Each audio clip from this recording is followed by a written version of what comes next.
Hello, hello. Welcome back, everyone. You are listening to the Linguasphere Academy podcast, the place where we make English feel like a friendly chat. I'm Alex, and I'm coming to you today from my living room.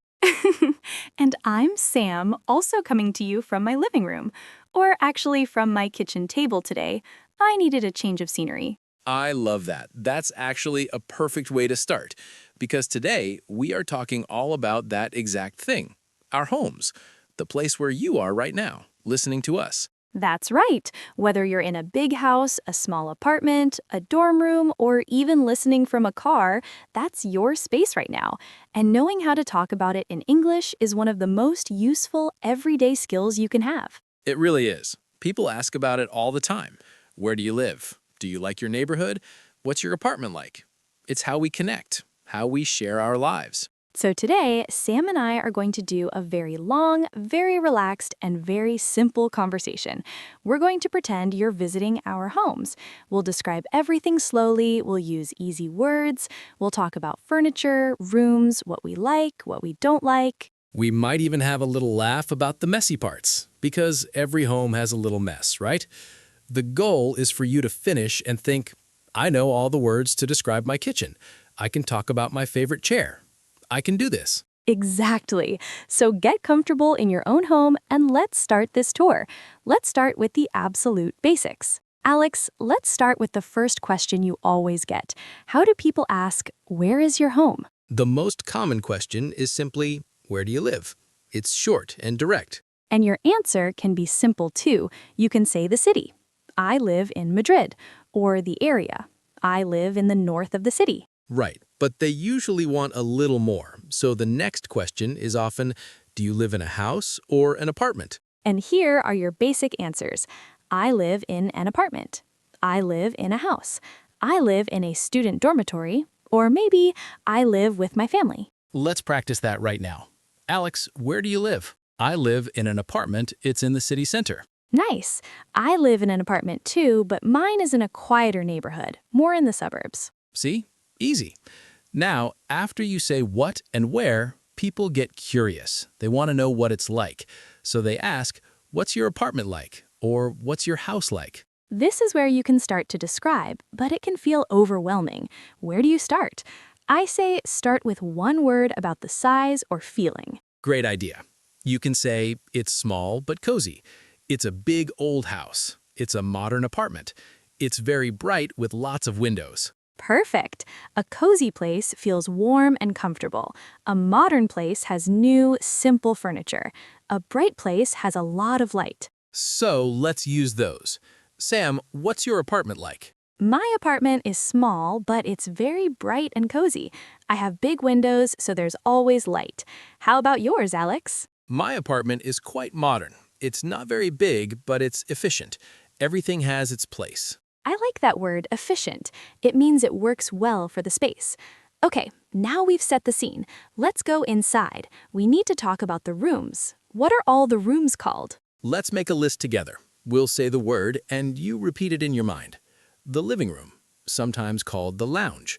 The kitchen, the bedroom, the bathroom, maybe a dining room, and if you're lucky, a balcony or a garden or a terrace. Great list. So a common question is, how many rooms does it have? You can answer, it's a one-bedroom apartment. That means it has one bedroom and usually a living room and kitchen. It has 2 bedrooms and 1 bathroom. It has 3 rooms total. Let's be specific about our own places. Alex, how many rooms does your apartment have? My apartment is a studio, so it has one big main room. That's the living room, bedroom, and kitchen all together. And then, of course, a separate bathroom. A studio, that's a great word to know. It's all in one space. My apartment has 3 separate rooms, a living room, a bedroom, and a kitchen, and 1 bathroom. Nice. Now, let's imagine we are walking through the front door. We're in the living room. This is often the first room people see. What do we have in a living room? Let's name the furniture. This is a key vocabulary group. In a living room, you often have a sofa or a couch, a coffee table in front of the sofa, maybe an armchair, a bookshelf or bookcase, a TV on a TV stand or on the wall, and often a rug on the floor. Excellent list. Now, we don't just list them, we say where they are. We use small words called prepositions: on, in, under, next to, before, between. For example, the sofa is against the wall. The coffee table is in front of the sofa. The bookshelf is next to the window. Those little words are so important. They create the picture. Let's practice. Alex, describe your living room area to me. Use there is and prepositions. Okay, in my studio, the living room area is on the left. There's a gray sofa against the wall. In front of the sofa, there's a small, round coffee table. Next to the sofa, there's a tall lamp. And on the wall above the sofa, there's a big poster of the ocean. Wow, I can see it. A gray sofa, a round table, a lamp, and a poster of the ocean. It sounds peaceful. The phrase there is your best friend for describing. Now my living room. There is a big, soft blue sofa. It's not against the wall, it's in the middle of the room. Facing the sofa, there's a large window. Next to the window, there's a big green plant in a white pot, and in the corner, there's a small wooden bookshelf full of books. I love that your sofa is in the middle of the room. That's different. And a big green plant. Every home needs a plant, I think. I agree. It makes it feel alive. Okay, let's move to the next room, the kitchen. What do we find in a kitchen? More key vocabulary. In a kitchen, you have a refrigerator or fridge, an oven and a stove or cooktop, a sink for washing dishes, cupboards above and below for plates and food, a counter or countertop to prepare food, maybe a microwave, and a table and chairs if you eat in the kitchen. Good. Now we can also talk about what we do in the kitchen. We cook, we prepare food, we wash the dishes, we make coffee. Let's describe. My kitchen is part of my studio. It's along one wall. There's a small white fridge. Next to the fridge, there's a sink. Above the sink, there's a window. Next to the sink, there's a small stove and oven. And that's it. It's very simple. A kitchenette along one wall is called a kitchenette. It's small but has everything you need. My kitchen is a separate room.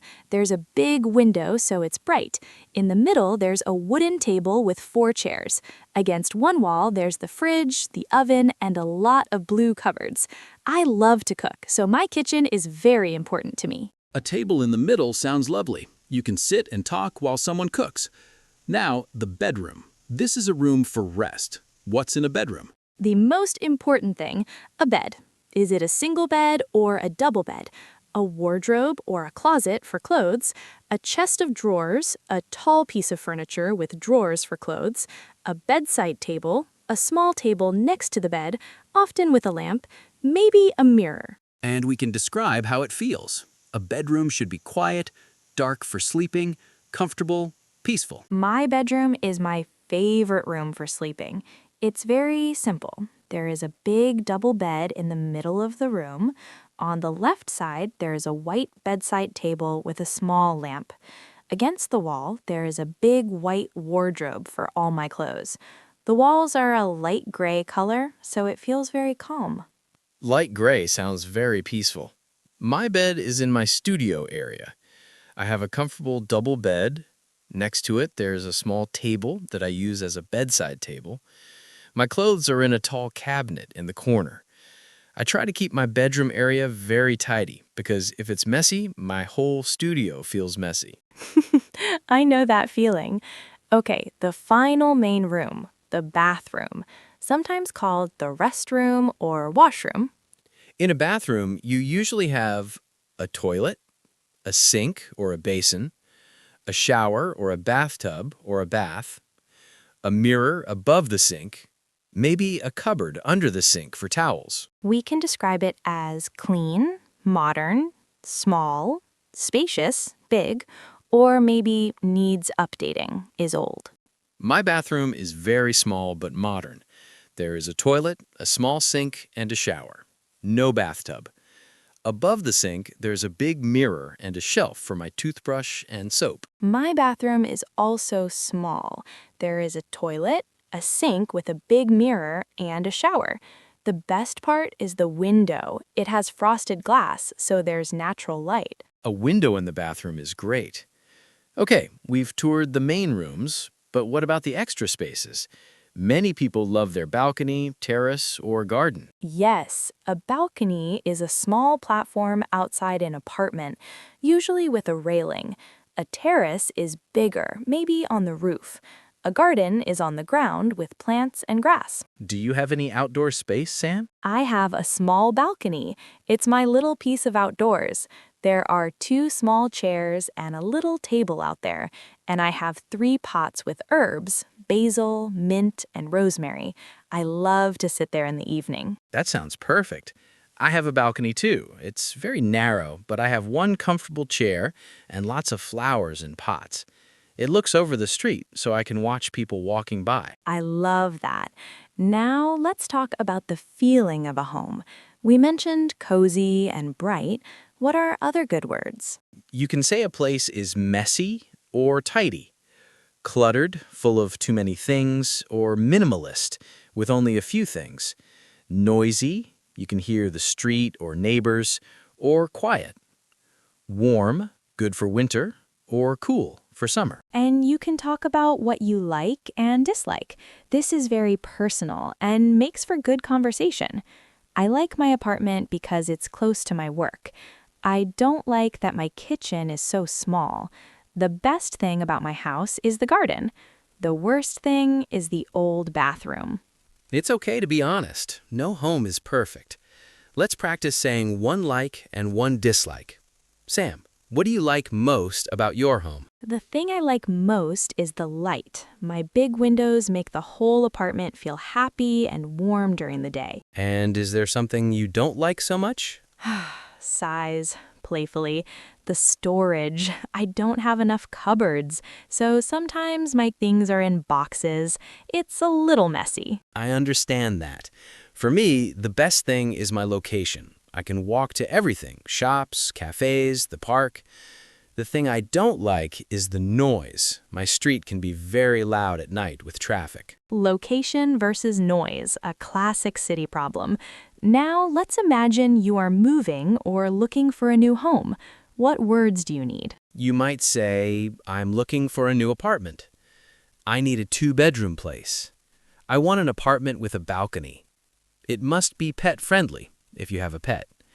My budget is how much money you can spend. And you might ask an estate agent or a friend, is the apartment furnished?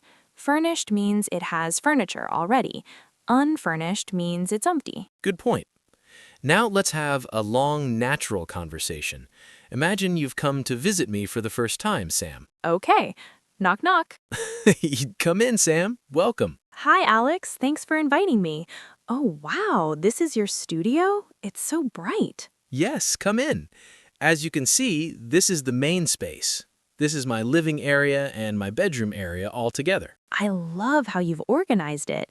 The gray sofa looks very comfortable, and I see your bed over there. Yes, I try to keep the sleeping area separate in my mind, even if it's in the same room. And over here is my kitchenette. It's so compact. Everything you need in one line. Do you cook often? I try to cook simple meals, pasta, rice, vegetables. The oven is small, but it works. Would you like to see the balcony? It's the best feature. I'd love to. Here, through this door. Be careful, it's narrow. Oh, Alex, the view. You can see all the way down the street to the park, and your flowers are beautiful. Thank you. This is where I drink my morning coffee. It's my little quiet moment. It's perfect. And the bathroom? Just through that door there. It's tiny, but it does the job. Well, I think your home is wonderful, Alex. It's very you, organized, bright, and in the middle of everything. Thank you, Sam. That's a nice thing to say. Now, I want to visit your home one day. Anytime. It's very different. More rooms, but probably messier. I don't mind messy. It feels lived in. See, that was a full, friendly visit, all in simple English. Now let's give everyone listening a simple way to practice. This is your homework. Step 1, the 1-minute tour. Walk around your home. In your mind, describe one room in English. Say, this is my kitchen. There is a table. There are 4 chairs.